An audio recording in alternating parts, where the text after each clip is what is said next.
Manhã Bandeirantes. 10h44, estamos de volta com o Manhã Bandeirantes. Lembra daquele caso, um acidente assustador em Guarulhos, na Grande São Paulo? Um motorista tentou realizar uma ultrapassagem numa rua pacata de bairro e acabou atingindo de frente um carro que vinha na direção contrária. Depois, uma garrafa de uísque foi encontrada dentro do veículo que estava fazendo a ultrapassagem em alta velocidade. Descobriram que o motorista tinha fugido e colocado um terceiro para assumir o posto dele ali. E o Luiz Felipe Nunes está conosco para trazer mais informações. Parece que a cada dia que passa você volta aqui, Luiz, esse caso vai ficando pior, pior e pior. Bom dia. Bom dia, Lupato. Bom dia, Sabino. Bom dia a toda a nossa audiência. Muitas novidades desse caso entre a nossa participação aqui ontem e hoje. Até porque foram colhidos 4 depoimentos na tarde de ontem na polícia de Guarulhos, onde ocorreu esse caso, no primeiro DP de Guarulhos. Entre as testemunhas foram 2 mulheres que estavam no carro que participou dessa colisão e os 2 homens que trocaram de lugar na hora de conversar com a polícia para ver quem assumia o crime. Relembrando o caso, aconteceu em Guarulhos, na Avenida Dr. Timóteo Penteado, depois que um carro em alta velocidade tentou fazer uma ultrapassagem, passou para a faixa, entrou na contramão e bateu de frente com o carro do motorista Edinaldo de Souza Mendes. O Edinaldo morreu, ele primeiro foi atendido em um hospital, conseguiu conversar com a família, até informou para familiares o que tinha acontecido, mas depois infelizmente faleceu. A polícia chegou no lugar e fez uma abordagem com o carro que entrou na contramão, que tinha 4 pessoas, essas 2 mulheres e 2 homens no banco da frente. Num primeiro momento, quem se identificou como motorista foi o Felipe Malheiro, que conversou, ele era dono do carro, o carro estava no nome do pai dele, conversou com policiais, depois foi levado até um atendimento de hospital e informou que o motorista era o responsável. Ele tinha habilitação, os policiais num primeiro momento informaram que ele não tinha sinais de embriaguez e decidiram por não fazer o teste do bafômetro. Liberaram todos eles e depois, só depois, foi descoberto que o motorista de fato era o Gustavo Moreira, uma pessoa que não tinha carteira de motorista, não era habilitado para conduzir um carro. Ele não tem carteira de motorista ou foi caçada a carteira? Não tem carteira de motorista, tem 19 anos e não tem carteira de motorista. Então, um novo crime para a gente colocar nessa lista, porque passar a condução de um veículo para uma pessoa que não tem carteira de motorista é crime.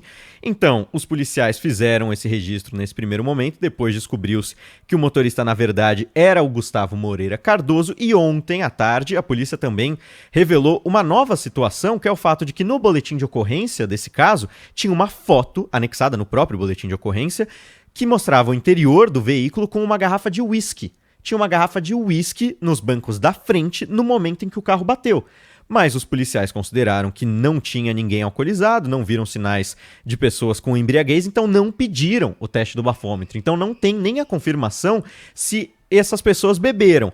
Mas, de acordo com funcionários de um bar, o bar Quintal do Rei, que fica a 700 metros da Avenida Timóteo, onde ocorreu esse acidente, esses funcionários informam que os 4 que estavam no carro foram até esse bar um pouco antes do acidente, passaram mais de 1h30 e todas as pessoas envolvidas beberam. Então, tanto Felipe, quanto Gustavo, quanto as 2 testemunhas. O que, nos depoimentos, foi confirmado por uma das testemunhas, uma das mulheres que estava no carro, é de que sim, houve a troca dos motoristas. Isso a gente já sabia, mas é importante que a polícia tenha a confirmação por parte de uma das testemunhas. O próprio advogado, a defesa do Gustavo Moreira Cardoso, que era esse condutor que não tinha habilitação e que existem indícios de que ele bebeu antes deste crime acontecer, o que essa defesa afirma é, de fato, ele não tem habilitação, de fato ele estava conduzindo o carro, mas que não bebeu. Esse é o argumento que a defesa do Gustavo informa. Agora, a defesa do motorista, a defesa do Edinaldo, contesta as informações e faz um pedido de esclarecimento para os policiais que atenderam essa ocorrência. Hoje, os policiais vão prestar novos depoimentos, vão falar pela primeira vez com a polícia para explicar o porquê que não pediram bafômetro, como foi conduzida essa abordagem. Já foram pedidas as imagens das câmeras corporais desses policiais, mas hoje eles vão prestar esclarecimentos e o advogado do Edinaldo de Souza Mendes, a gente tem até um trechinho para tocar para os nossos nossos ouvintes, ele pede novos esclarecimentos desses policiais do porquê que um teste de bafômetro não foi pedido. A gente ouve agora esse trechinho. A pergunta-chave, né, que tem que ser respondida por eles é por qual razão constou no boletim de ocorrência da Polícia Militar uma fotografia com uma garrafa de uísque aparentemente vazia no banco do passageiro, e a Polícia Militar não conduziu ali em flagrante, não realizou o teste do bafômetro e não trouxe essa ocorrência à Polícia Civil para de alguma forma ser elucidado o fato que acabou ceifando a vida do Edinaldo. Essa pergunta é a chave e tem que ser respondida pela Polícia Militar amanhã.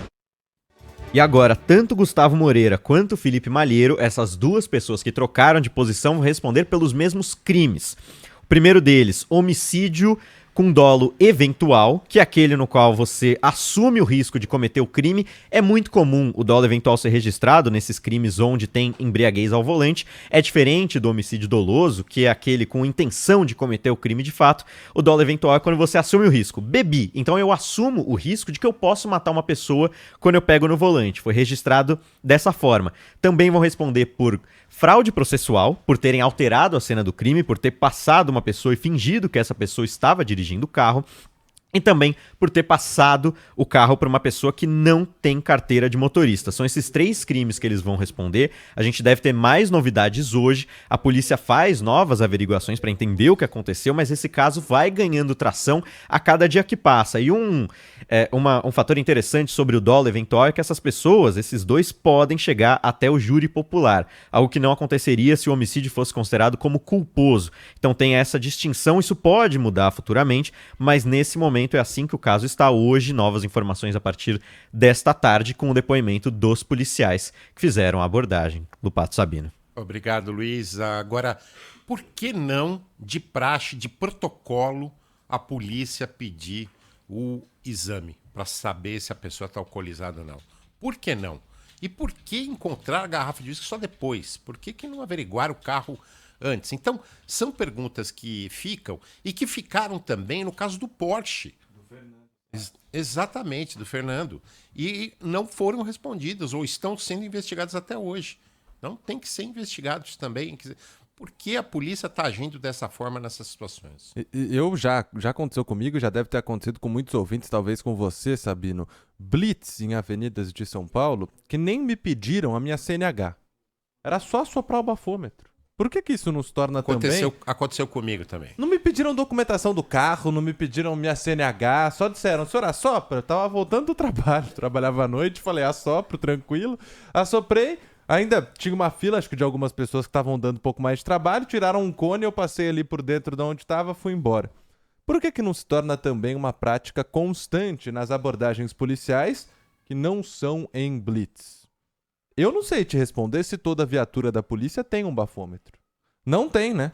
Eu chutaria que não tem. Aliás, esse caso, quando a gente conversou com a Secretaria de Segurança Pública do Estado de São Paulo ontem, eles informaram que os policiais consideraram que não deveriam pedir uma outra viatura que tivesse o equipamento do bafômetro. Então, a Secretaria de Segurança de São Paulo informa que esses policiais que fizeram a abordagem não tinham o equipamento e decidiram, como não viram indícios de embriaguez, segundo os policiais, não pediram um reforço com esse equipamento para fazer o teste. Nesse tipo de acidente, eu acho que não tem que ter indício nenhum. O acidente em si já é um indício, né? Quem em sã consciência vai realizar uma ultrapassagem em uma rua de bairro, alta velocidade e que terminou na morte de alguém? Isso não é um indício de que a pessoa pode estar alterada? Porque aí faz um papel lá, a pessoa... Primeiro, que em estado de choque, às vezes você volta mesmo, né? Depois de um acidente como esse. O que pode acontecer? O que a gente pode fazer em relação a isso? Não é chamar outra viatura, toda viatura tinha que ter. No caso do Fernando Sastre, o caso Porsche, por exemplo, não tinha, o Guilherme Oliveira confirmou. A viatura que realizou o atendimento não tinha o bafômetro. Se continuar assim, os acidentes de trânsito em São Paulo vão continuar em números assustadores. A gente trouxe aqui ontem a visão de um especialista do Observatório Nacional de Segurança Viária, dizendo que, sim, me parece que as pessoas estão inconsequentes e estão se expondo muito mais a situações como essas. Não por uma ocasião, tivemos no fim de semana 3 casos que podem ter bebida e volante envolvidos. Obrigado, viu, Luiz? Obrigado, Luiz.